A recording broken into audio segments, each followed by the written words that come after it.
Hello friends, आज हम पढ़ेंगे सिंपल इंटरेस्ट का पार्ट 7 जिसमें कुछ इंपोर्टेंट क्वेश्चन है। आइए हम उनको करते हैं।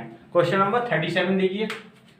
कोई धनराशि 5% वार्षिक साधारण ब्याज की दर से अलग अलग 4 और 5 वर्ष के लिए उधार दी जाती है। यदि इनके साधारण ब्याजों का अंतर 35 रुपए हो तो बताइए धनराशि कितनी है। आपको क्वेश्चन में पूछ रहा है कि प्रिंसिपल फाइंड करवा रहा है आपसे। रेट ऑफ परसेंट आपको दे दिया 5% और टाइम आपको अलग अलग दे दिया है 4 वर्ष और 5 वर्ष।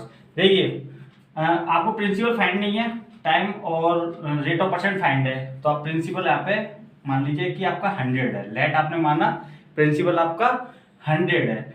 100 का आप क्या कीजिए कि पहले बोला 4 वर्ष 5% से, तो 100 का आप चार वर्ष का 5% से निकाल लीजिए 100 रुपये पे। तो ऐसे ही कितना आ जाएगा इसका, और ऐसे ही यहाँ पे निकाल लीजिए 100 रुपये का 5% से 5 वर्ष के लिए। यहाँ काट दीजिए तो 80% के बराबर होता है 4 पंजे 20। ये ब्याज कितना आ गया इसका 20 और यहाँ हो जाएगा 25। दोनों के ब्याज आ गए, इसका आ गया 20, इसका आ गया 25 रुपये ब्याज। 4 वर्ष वाली का हो गया 20 और 5 वर्ष वाली का हो गया 25 रुपये ब्याज आ गया। ये कह रहा है कि यदि इनके साधारण ब्याजों का अंतर 35 रुपये हो। यहाँ पे अंतर कितना आ रहा है, पहले 20 था अब 25 हो गया। अंतर कितना हो गया दोनों के ब्याज में, 5 का। क्वेश्चन में कितना अंतर आ रहा है, 35 रुपए का। तो ये इसके इक्वल होगा। आप इसमें इसका डिवाइड दीजिए, कितनी हो जाएगा, 5 सत्ते 35 यानी कि 7 बार। तो आपसे क्या फाइंड करवा रहा है, तो बताइए धनराशि कितनी है। हमने कितनी मानी धनराशि 100, तो आप कह दीजिए 100 में भी 7 का इंटू करा दीजिए तो कितना हो जाएगा 700। ये आपका हो जाएगा प्रिंसिपल। Next question. एक व्यक्ति ने किसी धन को 4 वर्ष के लिए 2 व्यक्तियों को 6% तथा 8% वार्षिक दर से उधार दिया। 4 वर्ष बाद इनकी ब्याज में अंतर 480 रुपये हो तो बताइए प्रत्येक व्यक्ति को कितना धन उधार दिया था। देखिए टाइम आपको कितना दे दिया है 4 ईयर, और 2 व्यक्तियों को रेट ऑफ परसेंट अलग अलग है दोनों की, एक की 6% है और एक की 8% है। 4 वर्ष बाद दोनों की ब्याज में अंतर कितना है आपका 480 रुपये है। प्रिंसिपल आप मान लीजिए कितना 100। लेट प्रिंसिपल मान लीजिए आप 100 है आपका।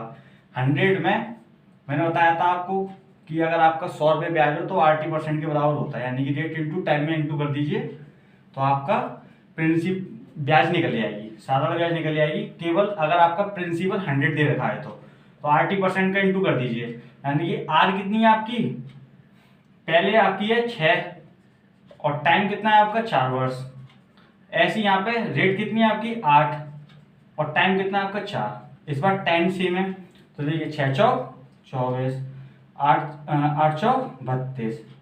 तो पहले जो आपकी ब्याज थी ये आपकी ब्याज आएगी 80% के बराबर होता है अगर आपका प्रिंसिपल 100 दे रखा है तो पहले ब्याज आपकी 24 थी, बाद में आपकी कितनी थी 32, यानी पहले व्यक्ति को 24 मिली और दूसरे को 32 मिली। दोनों की ब्याज में जो अंतर है यहाँ पे वो कितना है, यूनिट में दोनों का अंतर कितना है 8 का।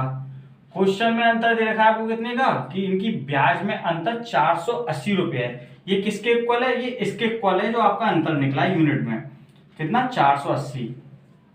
आप इसमें इसका डिवाइड दीजिए, कितनी बार जाएगा 8 6 48 यानी 60 बार। आपसे पूछ क्या रहा है तो इसको कितना धन उधार दिया था प्रत्येक को, तो मूलधन पूछा है, यानी आप इसमें भी क्या कीजिए 60 का इंटू कर दीजिए। तो इसमें इंटू करेंगे आप कितना हो जाएगा 6000 रुपये। ये हो जाएगा आपका आंसर, यानी प्रत्येक व्यक्ति को उसने कितना उधार दिया था 6000 रुपये। नेक्स्ट क्वेश्चन देखिए। 4000 रुपये की धनराशि 2 भागों में इस प्रकार विभाजित की जाती है कि पहले भाग पर ब्याज की दर 8% तथा दूसरे भाग पर 10% रखी गई हो। यदि वर्ष के अंत में कुल 352 रुपये ब्याज प्राप्त हुआ हो तो बताइए 8% पर दी गई धनराशि कितनी थी। देखिए क्वेश्चन में आपको दे रखा है कि आपका प्रिंसिपल है जो 4000 रुपये है, इसको 2 लोगों में इस प्रकार बांटी है कि पहले भाग पर ब्याज की दर 8% रखी गई है, कितनी 8%।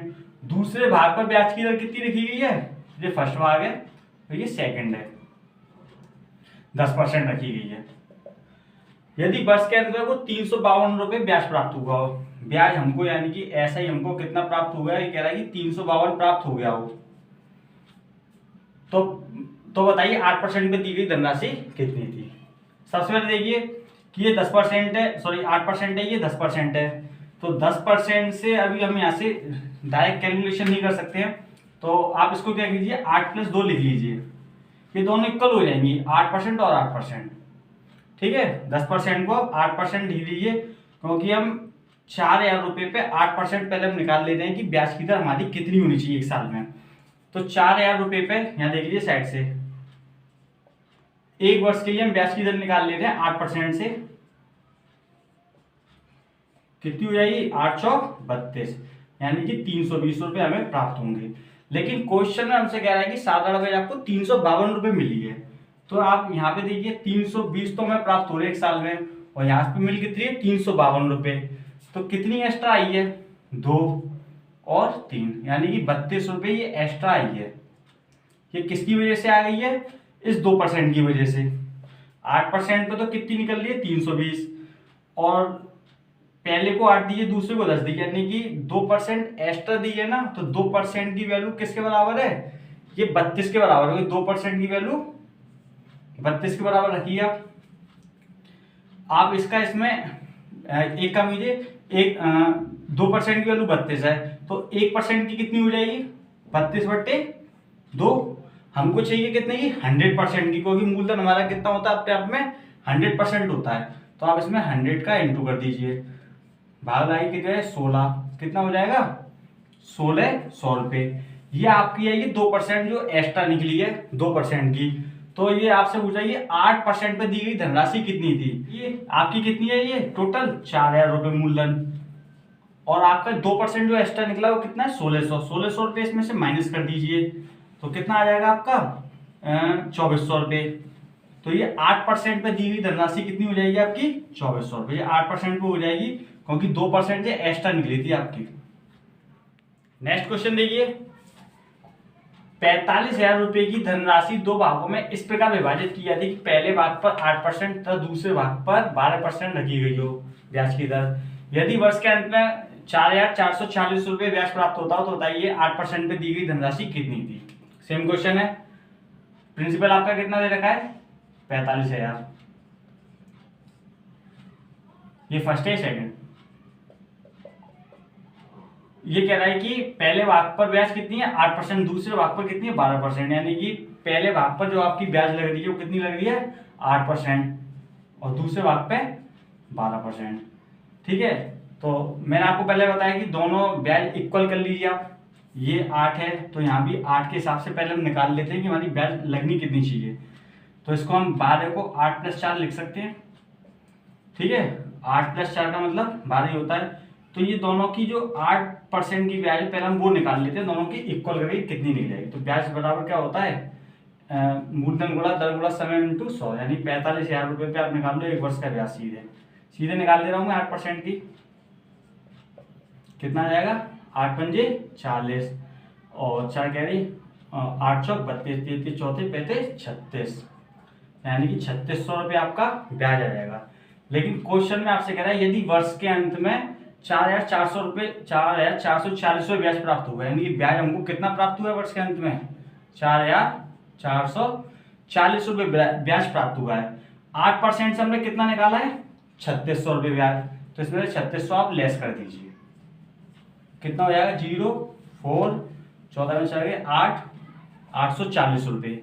ये आपका जो 840 रुपये आया है ये किसकी वजह से ज्यादा आया है, इस 4% की वजह से ये अतिरिक्त आया है, क्योंकि ब्याज हमको कितना दे देगा उसने 4,440 रुपये है। जब हमने 8% की दर से निकाला है तो हमारा 3600 रुपये निकला है, यानी कि ये 4% की दर से एक्स्ट्रा आया है, किसकी वजह से इस 4 की वजह से।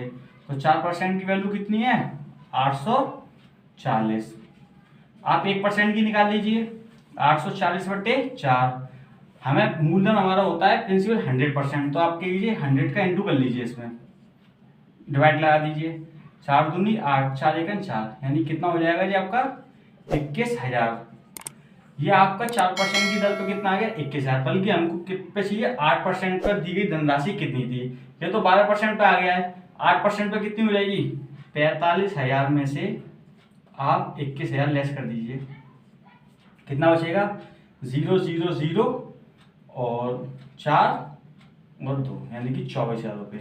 यानी 8% पर दी गई धनराशि आपकी कितनी थी 24,000 रुपये। यह हो गया आपका आंसर। नेक्स्ट क्वेश्चन देखिए, यदि 1 रुपये पर 1 माह का ब्याज 1 पैसा है तो ब्याज की दर ज्ञात कीजिए।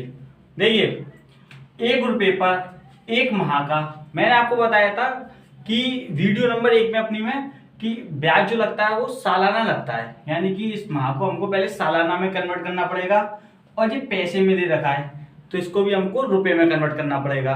जिसने पुरानी वीडियो नहीं देखी है वो सिंपल इंटरेस्ट का पार्ट 1 जरूर देख लीजिए। आइए देखिए कि प्रिंसिपल हमको दे रखा है 1 रुपये, 1 माह का टाइम, यानी कि टाइम हमको दे रखा है 1 माह।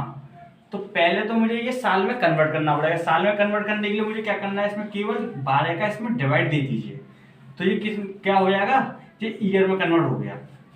ठीक है, ब्याज 1 पैसा, यानी कि ब्याज दे रखा है आपको सिंपल इंटरेस्ट, कितना दे दिया 1 पैसा, यानी कि पैसे में है ये हमको किसमें चाहिए रुपए में चाहिए ब्याज।